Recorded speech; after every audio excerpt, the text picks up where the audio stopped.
வரும் வரலாறு நம்ம பேரை சொல்லும் அப்படின்ற அந்த வரிகளுக்கு ஏத்த மாதிரி இந்த குட்டீஸ் எல்லாம் சேர்ந்து ஒரு குட்டி கண்டை வளர்க்குறாங்க.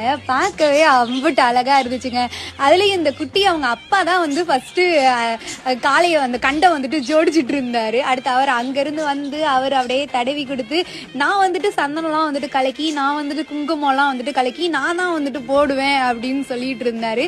ஸோ அப்படியே அழகா வந்துட்டு குனிஞ்சு போயிட்டு அந்த கண்டுக்கு அப்படியே அழகா வந்துட்டு தொழிச்சிட்டு இருந்தாரு. அவங்க அப்பா டே இப்படி தொழிடா, டே இப்படி அழகா தொழிலா அப்படின்னு சொல்லிட்டு இருந்தாங்க. பட் அவனுக்கு தெரிஞ்ச அளவுக்கு ஒரு கண்டை அந்த சந்தனம் எல்லாம் போட்டு எப்படி தெளிக்கணுமோ அந்த மழலை செல்லத்துக்கு ஏத்த மாதிரி அவர் வந்து பண்ணிக்கிட்டு இருந்தாங்க. ஒவ்வொருத்தருக்குமே எடுத்த உடனே நிறைய பேர் வந்துட்டு காலை வாங்க மாட்டாங்க. ஒருத்தருக்கும் வந்துட்டு சின்ன வயசுல இருந்து அந்த கண்டு வாங்கி வளர்த்து நம்மளே வந்துட்டு உருவாக்கணும் அப்படின்ற ரொம்ப ஆசை இருக்கும். உங்கள எத்தனை பேருக்கு அந்த ஆசை? எல்லாருக்குமே அந்த ஆசை இருக்கும். எனக்கும் ரொம்ப ரொம்ப ஆசை. கண்டிப்பா வருங்காலத்துல நம்மளும் வாங்குவோம். ஸோ அந்த குட்டீஸ் இந்த வருங்காலத்துக்கு எல்லாத்துக்கும் ஒரு வாழ்த்து சொல்லிடலாம். ஸோ படிச்சுக்கிட்டு அதுக்கப்புறம் இதையும் பார்க்கணும்.